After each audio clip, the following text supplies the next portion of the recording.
The first day of November 2021 will definitely go down in the history books and will not be forgotten in a hurry by the Lagos state government. This is the day a 21-story building came crumbling down in Ikoyi area of Lagos.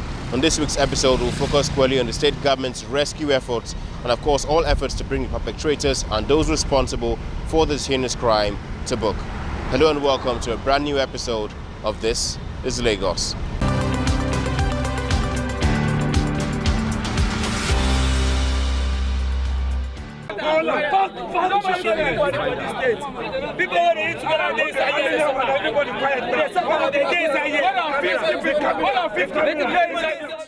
It was a sad story in Lagos. The news dropped in like a bombshell. This is one of the tragic reports of building collapse in Lagos. This time, in the heart of Ikoyi, a highbrow area in the state. Confirming the incident, the Director General of Lagos State Emergency Agency, LASEMA, Dr. Olufemi Oke Osanyi Tolu, said the emergency response team were activated for search and rescue operations. As it was always the situation, mammoth crowd besieged the scene of the incident, either trying to get first-hand information or to rescue the trapped victims, many of whom are believed to be workers and the owner with his management team. Heavy-duty equipment were deployed with large retinue of security details led by the Lagos State Commissioner of Police, Hakeem Odumosu. Preliminary report says 3 people were rescued from the rubble of the collapsed building. The rescued victims have been rushed to the hospital for medical attention. Eyewitnesses, including some of the workers, spoke to us on the incident. What do you do in this construction site? I'm doing security job. Can you tell us what really happened here? What do you experience? What do you see?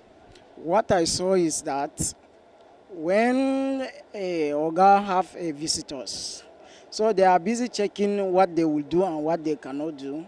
So after then, when they went out to the next compound to check the things that they need to correct. So after then, when they enter inside, they spend a little some minutes, then the building now go down on them. Some of the engineers and visitors, they are even there.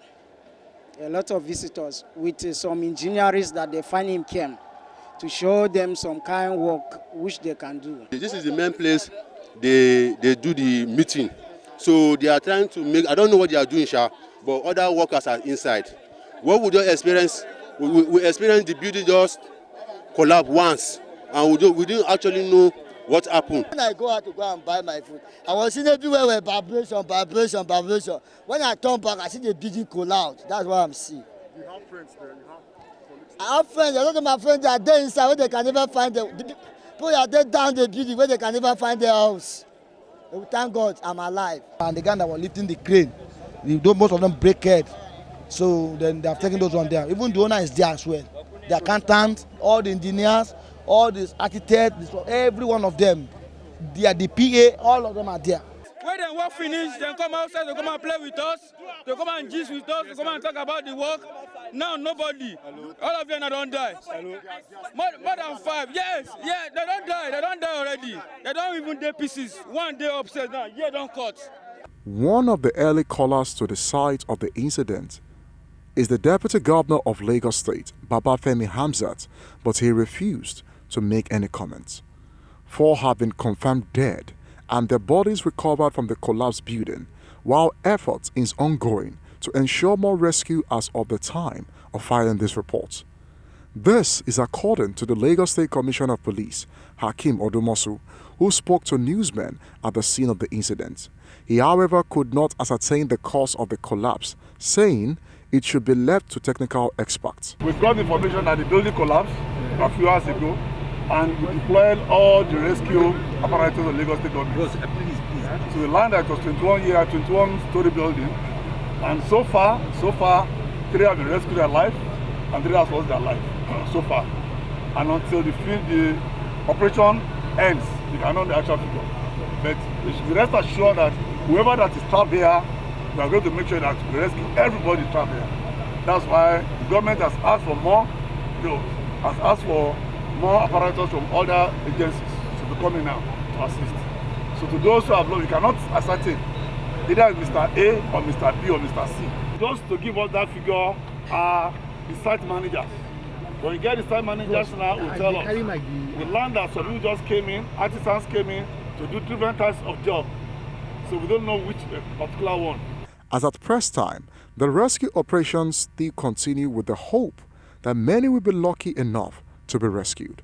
Beside this, a trending letter purportedly written by a former contractor to Mr. Femi Oshibono, the owner of the house, by Muritala Olawale, the managing director, Prowess Engineering Limited, announcing the withdrawal of their services from the project based on what they describe as a shift away from their views on the approach to handle the project.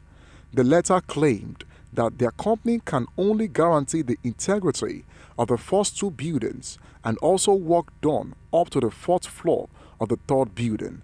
They also requested that the name and logo of their company should be removed from the billboard of the project. This letter was dated February 20th, 2020, but some analysts are beginning to question the motive for the withdrawal letter. This, however, will be established in the course of the investigation.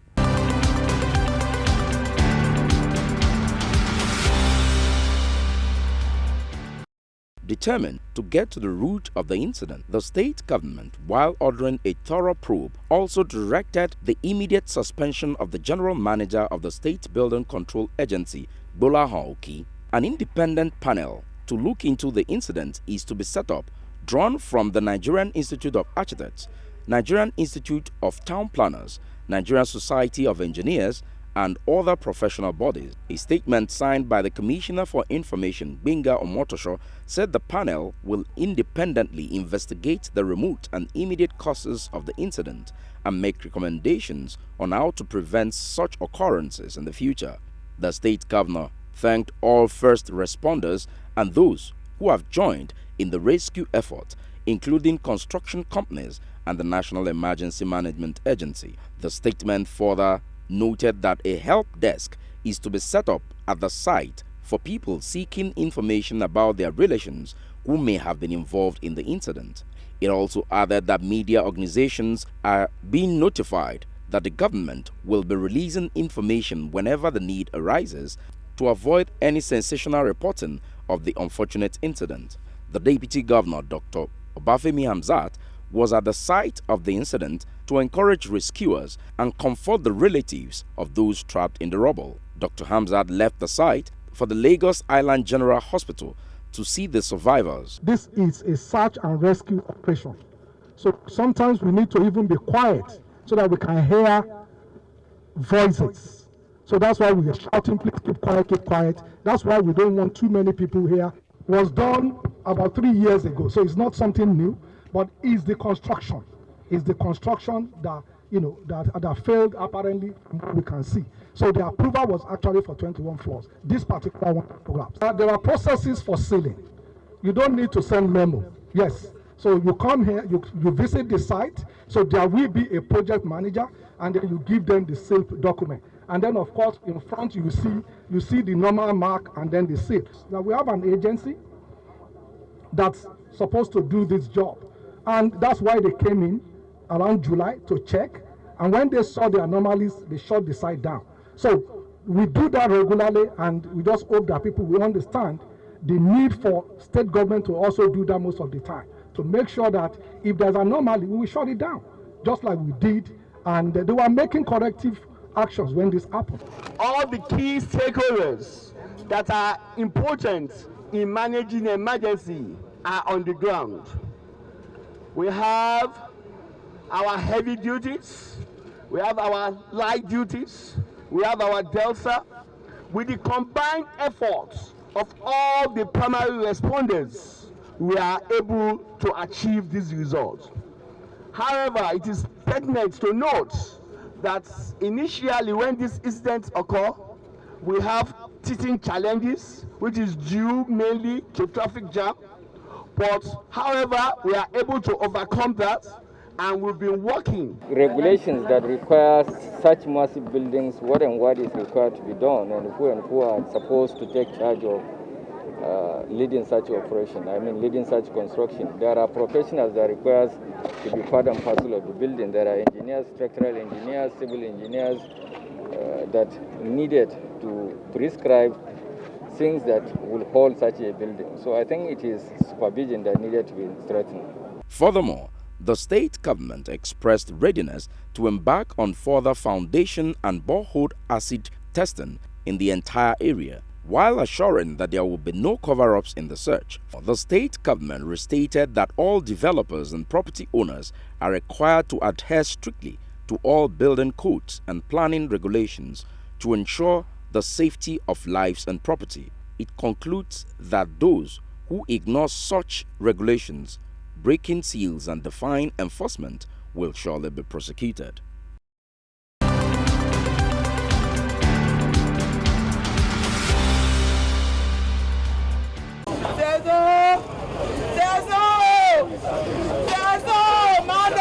Gerard Road, a relatively quiet environment, now adorning sad and mourning faces of people who either visited the accident scene as sympathizers or with the hope, if by chance, they would reunite with their loved ones who were last seen before the 21-story building caved in.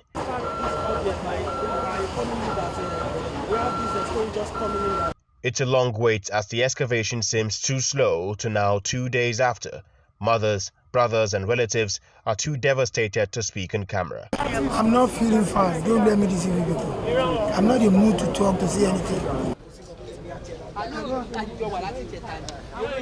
For law enforcement agents and first responders, they agree with the perception in the public.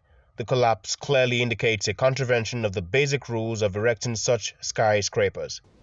Any right-thinking person will look at what is happening behind me and will ask himself, are we doing the right things? Are we doing the right things? This kind of issues, if it's not a natural disaster, it could have been avoided. So now it is not a natural disaster. So what are we looking at? A structure. We're looking at a 21-story building. 21-story building. How do we get up there? The best way up is down. The best way up is down. 21-story building. So, how low did we go before we want to get up to that 21 stories? How low did we go? 21-story building, we should be looking at 5 floors below. For your foundation, if the foundation is faulty, the Bible says, what can the righteous do? These things could have been avoided. Could very well have been avoided if only we can follow simple stipulations as to how to get up a building. I'm not an engineer, I'm a fireman. So I'm talking from the fire safety point of view. The assessment of the situation here is just not something to write home about. When the thing happened, our disaster management, from our NSCDC, Lagos State Command, they joined our sister agency to make sure that everything works fine. And they are here there till that time. Till now, they are really working. And the advice is for the government to make sure that they professionalize everything and make sure that all the quality and the material they're using and those people that they be giving job are professionalized in the job. And now Governor Sanwo-Olu is on ground to have first-hand information. He finally puts a nail through the woods. The general manager of the state's building enforcement unit stands suspended.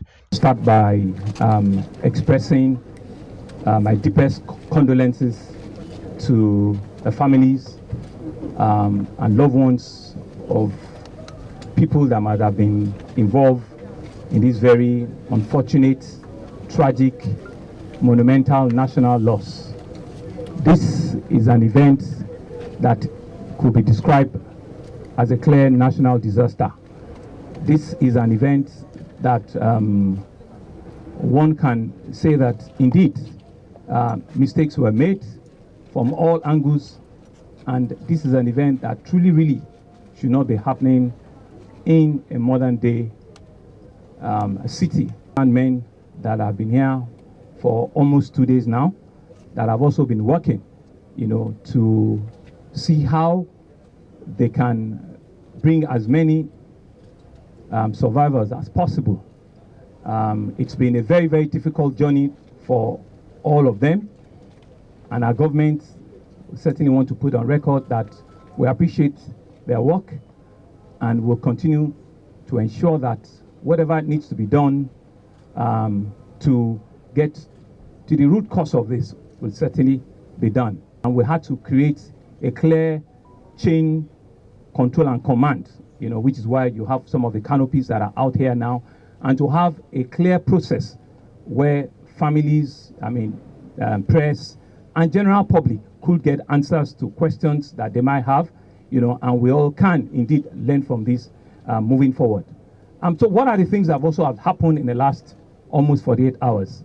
Of course, it's on record that we have asked the general manager of the Building Control Agency, Architect Ikoyi, to proceed of an indefinite suspension, and that I gave instruction to, and we will say that we had to take from the head, from the leadership of that agency, and you can rest assured that if there are other people that are found in the course of the investigation, everybody will also face the full route of the law.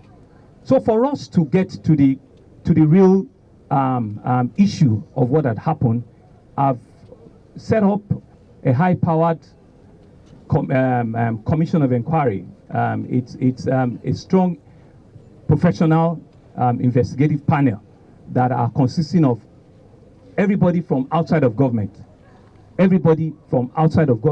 and I'll roll out the names of the members. It's a 5-member with 1 secretary that's also external, and they've been given a clear terms of reference.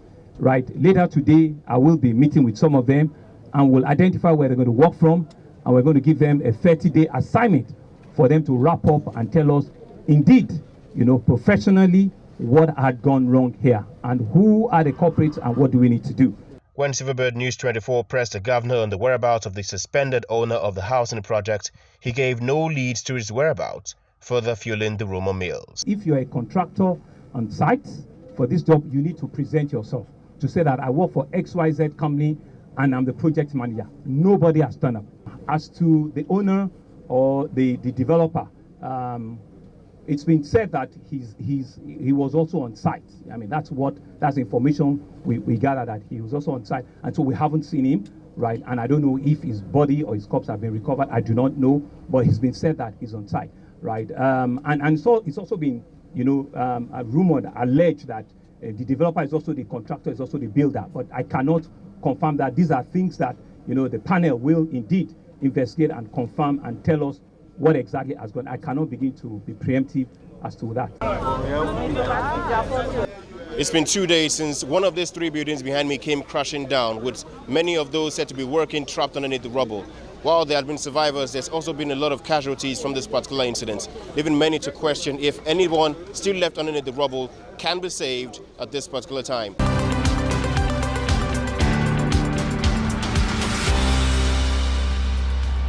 Please don't crowd in too much, sir. Just breathe in and breathe out. Godwin Abel is one of the many relatives whose anxiety and fear could be felt. For Godwin, his 17-year-old son's death could have been avoided. I spoke with my son on Sunday. I told him to check what he needs for his Christmas so that I can send the money to him. That was the last thing I discussed with my son. And on Sunday he told me that they told him there was market around here, which I told him to go and find out. On Sunday, that was all. And I've not heard from him again. Only for me to heard on Tuesday that there was a collapsed building in Ikoyi and it's involved. I have been calling him, the number never went through. I've been calling his boss, the number never went through until I came and I saw him. I saw the boss. I have seen the boss' dead body. I've seen it on a private video. And they were on the same floor with my son. Out of 5 of them that came, only 1 person survived. Do you know how he survived?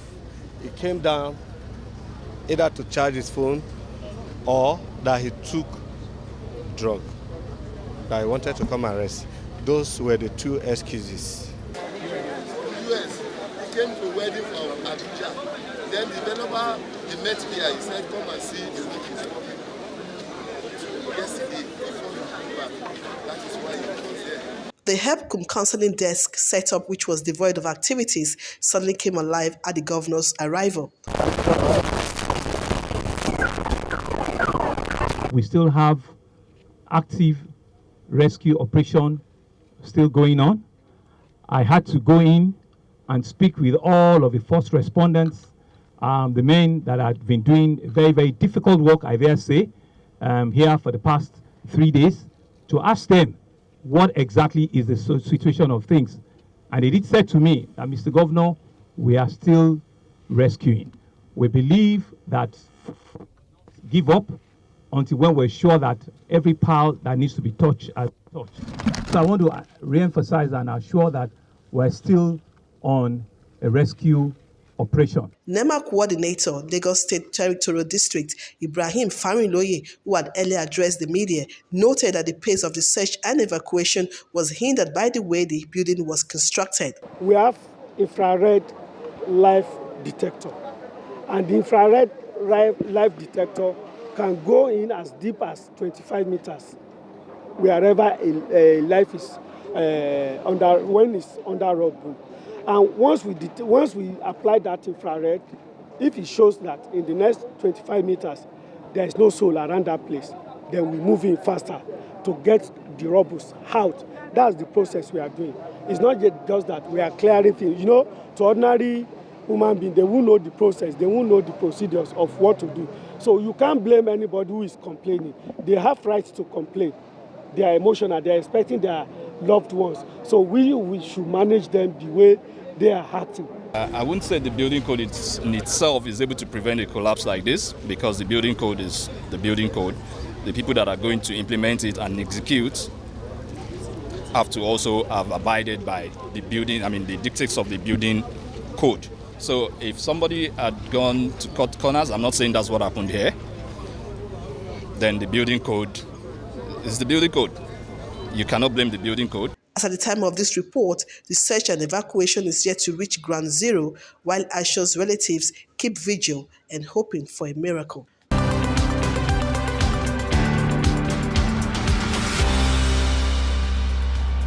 The Lagos State Governor, Babajide Sanwo-Olu, on Thursday inaugurated members of the investigation tribunal that would conduct an inquiry into the misconduct responsible for the collapse of a 21-story structure on Gerrard Road in Ikoyi on Monday. The governor also signed the instruments legitimizing the composition of the panel and empowering the tribunal to invite or summon anyone and organization useful to the investigation. It's a very, very solemn moment for me personally, but it's an important assignment that indeed generations coming behind us will not forgive us if we do not do the right thing.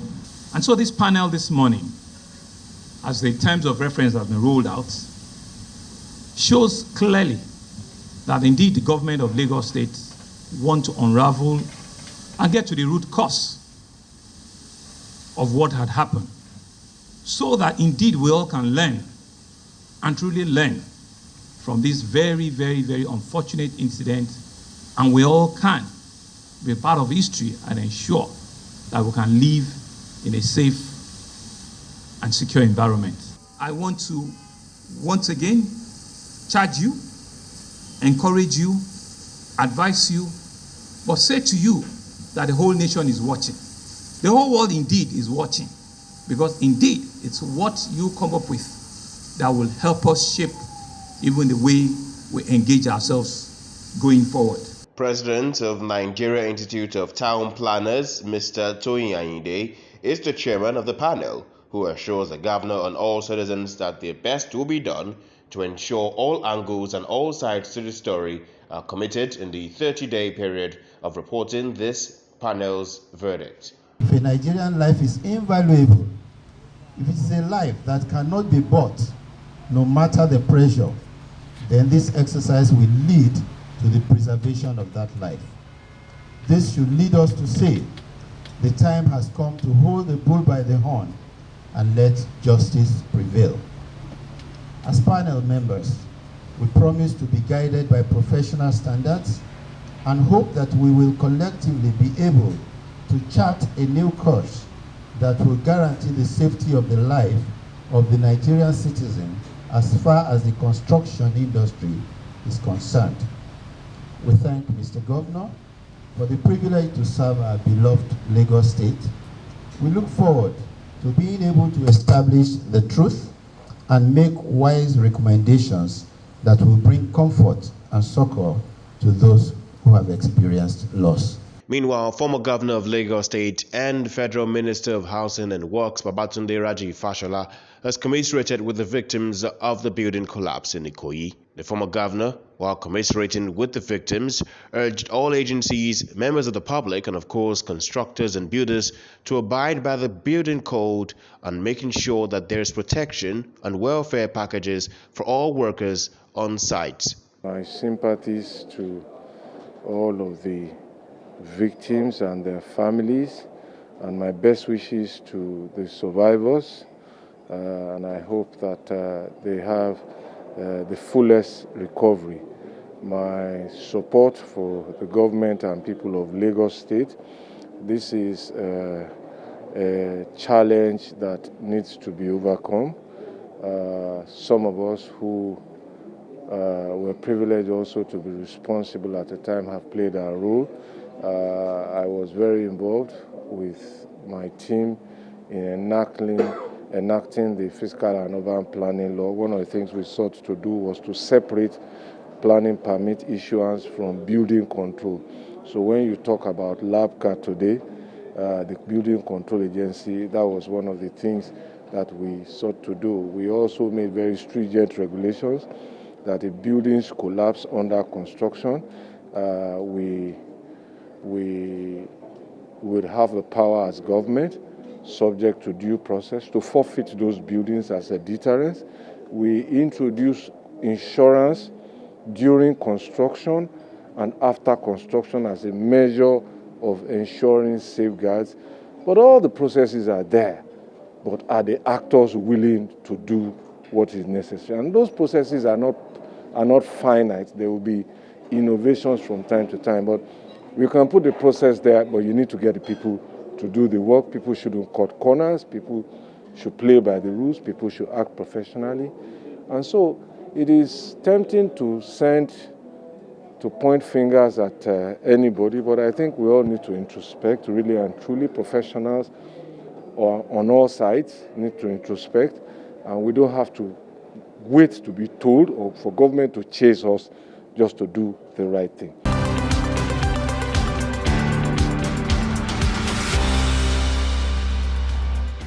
Leadership is very critical in a situation of crisis. The state government, led by the state governor, is looking to ensure rescue efforts and, of course, investigative efforts go on smoothly and transparently. That completes our episode for this week. Until next time, I am Wilson Amoni, and this is Lagos.